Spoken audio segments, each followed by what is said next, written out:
to new friends. I don't find them that pleasant to be around. This Friday, I guarantee you won't want to leave.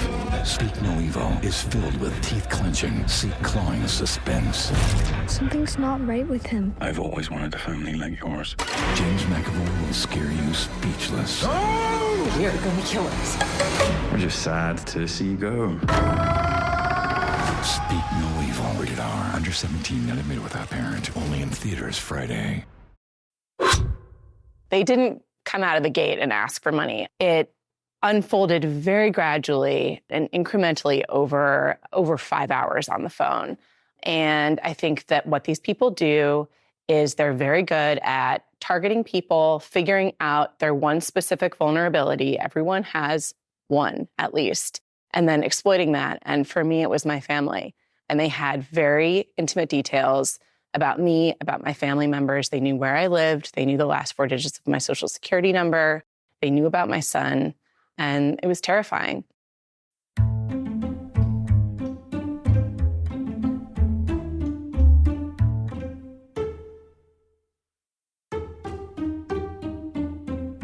That's Caitlin Cowes, a financial columnist for New York Magazine, telling her story to CNN. You may have heard of her. She is the victim of scammers. She took $50,000, put it in a shoebox, and handed it to a stranger. She should have known better. I'm Jim Grinstead, and today on Scams and Cons, we're going to tell you about people who should have known better, but were conned anyway. It's not that they were stupid, they just fell into a scammer's trap. And the same thing could happen to you. It's not just the famous who get scammed, but they're the ones we hear about. We think they have financial managers who monitor their money, and that the famous spend so much time being famous, they don't have time to pay attention to the investments made in their name. It is deeply embarrassing. And I wanted to tell this story because there really is no stereotypical scam victim. And I know this from my own personal experience, obviously. Also, the hundreds of emails that I've received from other people since this story came out, other financial professionals, they're doctors, they're lawyers, they're government employees. There are people of all walks of life who this happens to. And this is also backed up by data and research that's done on scam victims. There really is no one type of person who's vulnerable. Take Dennis Hope. 5, 4, 3, 2, 1. He's a former used car salesman from California who claimed ownership of the moon in 1980. He allegedly made $12 million by selling it by the acre. Shouldn't we all be suspicious of that? Well, remember, con artists have sold the Brooklyn Bridge several times, the Golden Gate Bridge, and the Eiffel Tower. Why not the moon? How did he do it? Here's how. He got his hands on a copy of the 1967 UN Outer Space Treaty and homed in on Article 2, which states, outer space, including the moon and other celestial bodies, are not subject to national appropriation by claim of sovereignty, by means of use or occupation, or by any other means.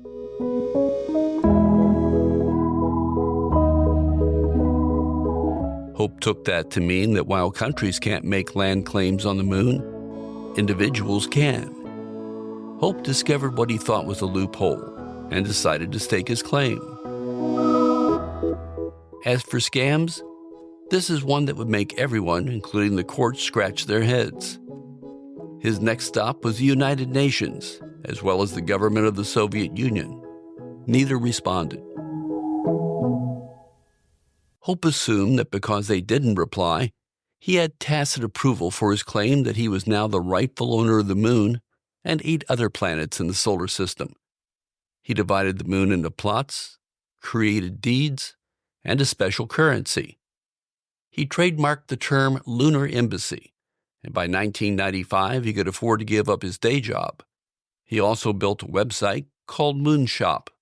Not surprisingly, it drew media attention. The least expensive plot of land on the lunar embassy site, a single acre, was priced at $24.99. The most expensive was on sale for $13.3 million. It was a continent-sized territory that included 5.3 million acres, not that you could use it for farming or grazing, maybe apartments.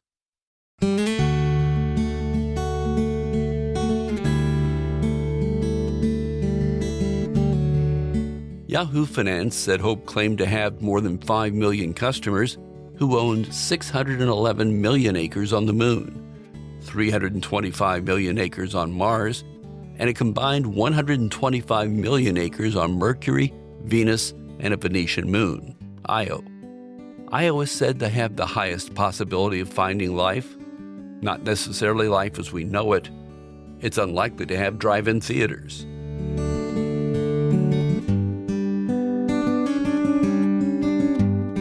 Hope made scads of money selling to celebrities, businesses, and others. It's not surprising that the whole tale fell apart. Space law experts say the United Nations treaties apply to people as well as countries, rendering Hope's claim null and void. Frans van der Donk, the world's foremost space law expert, agreed. The respected attorney has described Hope's self-proclaimed ownership of the Moon and the solar system's planets as either a hollow claim or a fraud. It was a good idea that worked for a while, but that didn't stop others from selling real estate in space.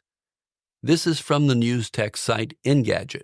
Mars One Ventures, a company that planned to send humans to Mars as part of what was essentially an elaborate reality show, confirmed that it filed for bankruptcy back in mid-January. That should put an end to any notion that the company will ever send anyone to Mars. Though let's be clear, the Mars One plan was always questionable at best. Dutch entrepreneur Bas Lansdorp dreamed up Mars One as a backdrop to the world's most expensive reality show. It recruited potential colonizers from a group of volunteers and made documentaries on each winner. The idea was to use all of this as a way to sell the program to broadcasters and get funding for the missions, but there hadn't been much movement on that front in recent years. No property was being sold this time around, but a one-way trip to Mars? Why would anyone buy such a thing? MIT researchers poked numerous holes in the Mars One mission, saying that we simply didn't have the technology to land and sustain human life on Mars in the way the company was proposing. Lansdorp admitted that he didn't have the requisite knowledge to be able to talk about the details of the mission. Instead, he outsourced all technological work to other companies.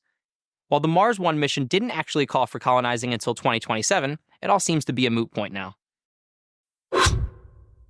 I'm interrupting myself because I need your help.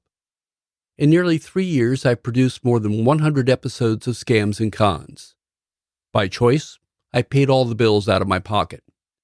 But now it's time to take the show to the next level, and I need your help. I'd like you to become a supporter of the podcast. Like a lot of shows, I'm using Patreon to make that possible. Unlike other shows, your support won't buy any special episodes that others don't get to hear.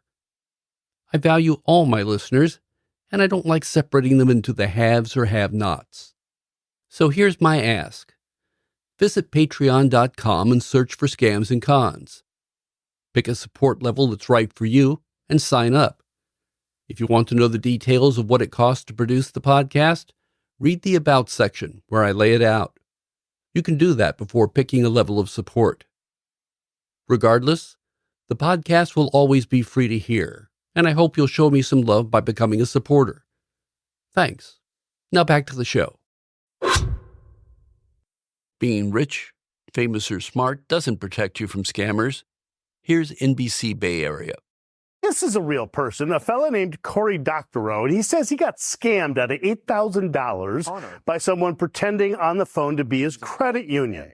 Cory tells me it was a perfect storm. He was rushing through the airport. His ATM had been declined recently. One of those situations where he was caught off guard. The flight that I was going to catch, I was very late to get to because the airport was in chaos. So instead of having an hour or two to call the bank, I had just minutes, and so I couldn't keep calling. It was just a bunch of things lining up exactly precisely in the right way for these fraudsters. The reason I'm telling you this story is because Cory is an expert in hacking and cybercrime. He's giving a lecture here about fraud and hacking at the hacking conference called DEF CON.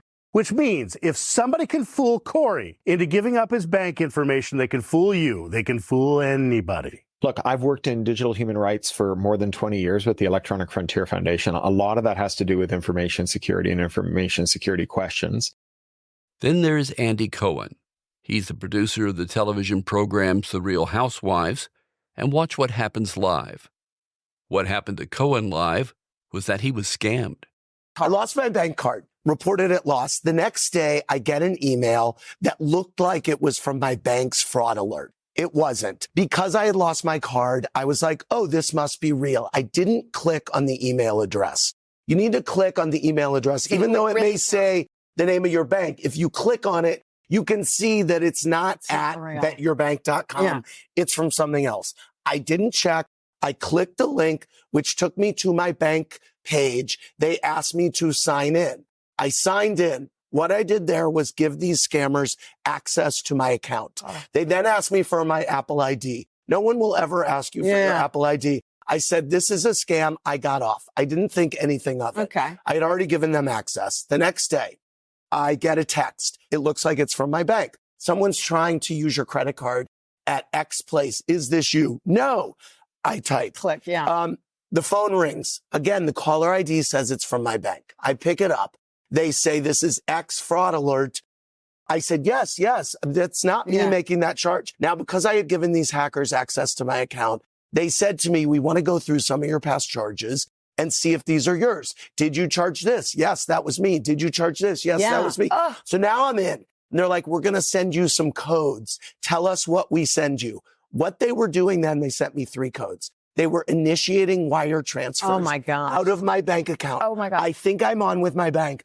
And they were so good. Whoever you are, I hate you, but you are very good at your job. Oh. I'm telling them the codes over the phone. They then did something so nuts. Told the woman, wow, I got this email yesterday. I realized it was fraud when they asked for my Apple ID. The woman said, we would never ask for your Apple ID. Oh, my God. She's right. You're my friend. You're my friend. Thanks for protecting me. They then say, we want you to get your keypad up on your phone. Put these numbers in. I do it, and I don't understand what's happening. For 1 second, something flashes on my phone. I happen to take a screenshot of it because I was like, this is weird. I said, it says caller forwarding activated or something. So it activated call forwarding. Succeeded. What that did was I was on the phone for an hour with this woman. I got off, and what happened is when the bank called me to ask me if I was doing these wires, because they call you to say they were sizable wire transfers. The calls had been forwarded. Consider myself a smart, functioning member of society. It seemed odd. And I called my bank fraud after that because they had said to me, we're going to call you back in a half an hour. They never called me back. Oh. And so I was like, this is weird. And I kept leaving things for the bank to call me back. They weren't calling me back. The calls were being forwarded to these people. My phone was silent all night. I said, you know what? I'm just going to go into my bank the next day. I went into the bank. We're going through it. They said, oh, these wires were initiated. When money is wired out of your account, it's gone. And if there's any place you think can't be scammed, it would be a casino. Professional gambler Phil Ivey would take issue with that, with the caveat that he didn't scam them at all. He just gained an advantage. Here's Ivey on 60 Minutes Sports. Advantage play is the term for any number of strategies used by players to exploit weaknesses in the house. It is an accepted practice among gamblers, but discouraged by casinos. Phil Ivey says he did nothing wrong, but his accusers say he did, and are 2 of the largest casinos in the world, the Borgata in Atlantic City and Crockford's in London. At the Borgata, Ivey won $9.6 million while playing Baccarat over 4 months in 2012. Over the course of 2 days in August of that year, Ivey won over £7.5 million, or about $12 million, at Crockford's. The Borgata paid Ivey, but is now suing to get its money back. Crockford's withheld Ivey's winnings, and he is suing them in a British court. They spend millions and millions of dollars on game protection. And it's their job to protect their game. And I'm viewing the casino as my opponent. It's my job to try to exploit weaknesses in the house and try to give myself the best opportunity to win. We asked for interviews with both casinos, but they turned us down, citing the ongoing legal cases. But a look at the lawsuits show that both casinos accuse Ivey of something called edge sorting, an old but sophisticated way of reading the back of the cards. In high-stakes gambling, edge sorting is not illegal, but casinos have the right to ban people known as advantage players because of their skill. I wouldn't let Phil Ivey play slots in a place I was working at. You wouldn't let him play? Hell no. Jim Hartley is a gambling expert with over 25 years of experience helping Las Vegas casinos protect themselves against cheats and advantage players alike. Edge sorting is simply taking advantage of imperfectly cut casino cards. Here's how it works. During the production process of cutting casino cards, the cuts of the edges are not identical, making it possible for a trained eye to identify certain cards by their edge designs. Edge sorting's not easy. It's difficult. Not easy. It's not easy. Even for the advantage player. Even for the advantage player. Hartley says the casinos have a complicated relationship with high rollers like Phil Ivey. The casino grants the player certain privileges, and the player agrees to make large bets. Each side is looking to take the other's money. That's what they do. So if you come in and we say, oh, we'd love to have you gamble in our casino, man. You're on TV. Oh, it'd be awesome. We'll give you a suite and, we'll pick you up at the airport and your rooms, food, beverage, everything's on us. Here's tickets to the fight this weekend. But we want you to put, you got to play blackjack. You got to bet $5,000 a hand. You got to play 20 out. In Phil Ivey's cases, he anteed up big dollars to play baccarat. How much money did you wire to Crockford's in London? I wired £1 million. And to the Borgata in Atlantic City? $3 million US. A significant amount of money. That's correct. That was one of the reasons why they granted all the requests that I made, because I wired the money up front, and they knew they had an opportunity to win, a decent amount of money. Phil Ivey readily admits to edge sorting, but it's the requests that he made at both casinos that are at the crux of the cases. He asked for several conditions that would enable him to read the back of the cards better, including using a specific brand of cards and playing with the same decks of cards for all of his games. I made a request for a shuffle machine. Okay. Why did you want that particular shuffle machine? Because I wanted the cards to remain in a certain order. And they agreed to that? And they agreed to that, yes. Second request? I requested an Asian dealer. And the reason you wanted an Asian dealer? Asians deal Punto Banco the most, which is baccarat. I felt more comfortable with the Asian dealer. And your companion, you mentioned, was Asian. And the reason that was important to you? Because she was a part of my strategy. She was a part of my strategy and giving me the ability to execute this advantage play of mine. And she could communicate, I'm assuming, with the dealer as well, too, who spoke Mandarin. Sure. And the casino agreed to these requests? The casinos agreed to every request made. In both lawsuits, the casinos mention Ivey's Asian companion. Her name is Chen Yen Sun. She is a known advantage player who has been banned from other casinos in the past because of her expertise in edge sorting. The Borgata and Crockford's claim Sun spoke in Mandarin to the dealers and instructed them to turn cards so that she and Ivey could identify them. They don't like the way she plays. It's a competitive business. They don't want you coming in there winning their money. They want to win, just like I do. If you're an advantage player, just like you're a card counter, they ask you not to play. So casinos have that right to say you can't play in our... Yeah, they have the right to say we don't want your business. But they did not say that at Crockford's about your companion, Miss Sun. No, they allowed her to play. Nor at the Borgata in Atlantic City. Nor at the Borgata. They agreed again to all of your requests. Once again, they agreed to all my requests. So Phil, in your mind, how much of an advantage did your successful effort at edge sorting give you? I had somewhere around a 5 or 6% advantage. And guess what? I still could have lost. But in all fairness, to be candid about it, even the slightest advantage to someone with your skill level can be pretty significant. Sure, sure. And that's why I was in there. If I make a request and the house grants it, then how could that be cheating? That's me making a request to give myself an advantage, you granting it, saying it's okay. If anyone should have known better, it's a casino.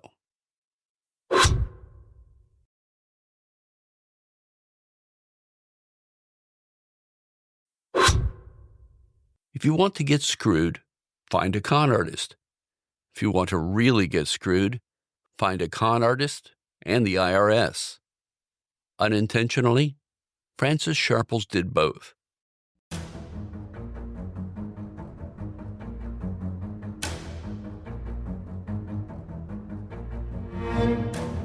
When she went to her credit union, she came with a script provided by a man promising to protect the retirement accounts she'd built over decades. She worked as a science advisor to the U.S. government, including in the White House. Sharples is no idiot. She's trusted by the highest levels of government. The doctorate-holding daughter of a plumber from Queens had made a life advising the federal government on stem cells, new energy technologies, and the effects of biological weapons. Despite a history of meticulousness, she trusted a stranger who told her to transfer more than $600,000 to their account. She was instructed to keep her cell phone on so he could listen to her.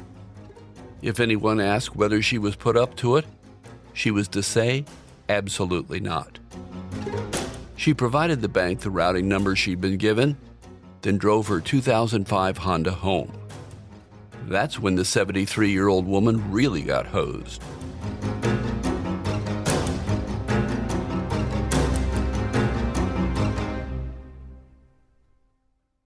The Internal Revenue Service told Sharples she had to pay hefty taxes on the stolen money, which the federal government considered income. Tax specialists said someone in Sharples' position could face a six-figure bill. So why, you ask, can she be forced to pay taxes on money that was stolen from her? The answer is that her retirement fund was an IRA. The U.S. tax code says when someone takes money from a tax-deferred account, the IRS considers it a distribution, and distributions generally get taxed regardless of where the money comes from and how it's used. That meant Sharples, who had a comfortable income in semi-retirement, suddenly looked rich to the IRS. If the whole thing happened before 2018, she would not have been taxed. At that time, there was a long-established deduction for individual theft victims, but when Congress overhauled the tax code in 2017, the deduction was axed. The stress caused her to lose weight and consider remortgaging her home to cover the taxes. Sharples appealed to former colleagues and others for help. An accountant pointed her toward an IRS procedure established in 2009 to aid victims of Bernie Madoff and those caught in similar schemes. The plan allowed her to deduct investment losses if they met certain criteria. It helped, but she still ended up paying $100,000 in taxes. She later told the Washington Post, "I have a fucking PhD. I'm not a stupid person. I should have known better." Now I offer one other example of people who should have known better than to be scammed. East Providence police are warning about a scam involving the sale of puppies on Facebook. Police say the scammers are using the identification of residents, listing puppies for sale and requesting money to be transferred for payment. Detectives say it appears to be a highly sophisticated fraud ring and are warning people to be extremely cautious when using Facebook Marketplace. Haley writes that her neighbor did pay, only to receive another call asking for more money. It really bothers me that people fall for this because a lot of people can't afford it. So at 10:30 tonight, we told you about Elk Grove police warning about a phone scam. Police say it has come to our attention that some have received calls from someone claiming to be an Elk Grove Police Department lieutenant, falsely stating that there is a warrant out for the person answering the phone's arrest due to a failure to appear.